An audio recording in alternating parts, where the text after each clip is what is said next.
Hello, well it's day 84 of Sydney's COVID lockdown and it's Locktail 29, the French 75, so let's get into it. I'm using 30 mils of this Western Australian West Winds, the Cutlass gin. It's pretty straight up and down gin. It's 50% alcohol, so like the French 75mm light field gun that this cocktail was named after during World War I, that's going to pack a punch. Now we also need 15 mils of lemon juice, so just squeezing that through a strainer.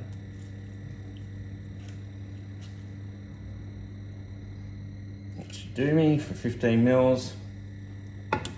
And we also need 15 mils of sugar syrup. Now normally make your own, 2 parts sugar to 1 part water. You're going to get a lot better result than the ones that you buy at the shop.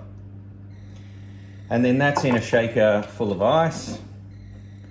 That's it for the shaker. Let's give that a shake and get it nice and cold. Now this cocktail, even though it was made in World War I, didn't really take off until World War II. It was in Harry Craddock's 1930s book, and it was in Casablanca, the film, in I think that was 1942, and became quite a famous cocktail, and certainly does pack a punch, and it's a basis for so many others. So that's my gin, lemon juice and simple syrup. That's going to be nice and cold. That's my little extra kick from this famous piece of field artillery.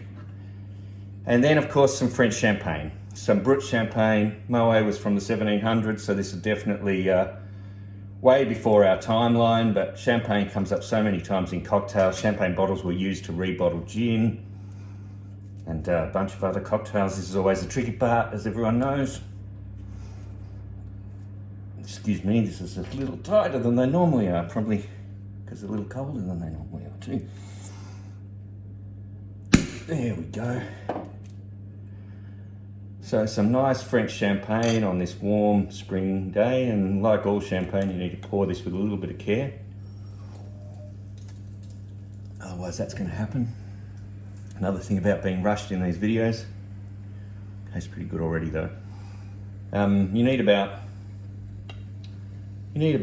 90 mils of champagne, so it's going to make you a pretty full champagne glass. I'm going to put a stopper on that or a spoon inside it to and back in the fridge to keep that fizzy for later on.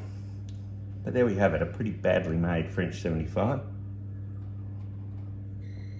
with all the normal hiccups that you get when you include opening a fresh bottle of champagne on a video.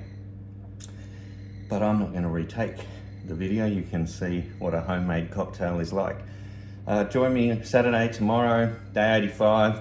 It's cocktail 30. It's the end of our 1911 to 1920 range, and it's a really easy one for you to do at home. It's Aperol Spritz. So all you need is some Aperol,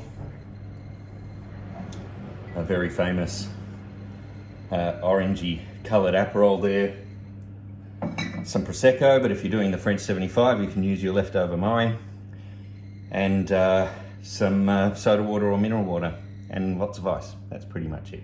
So Friday afternoon in Sydney, go make yourself a cocktail, make it a French 75. Join me tomorrow for the Aperol Spritz. Thanks very much. Bye for now.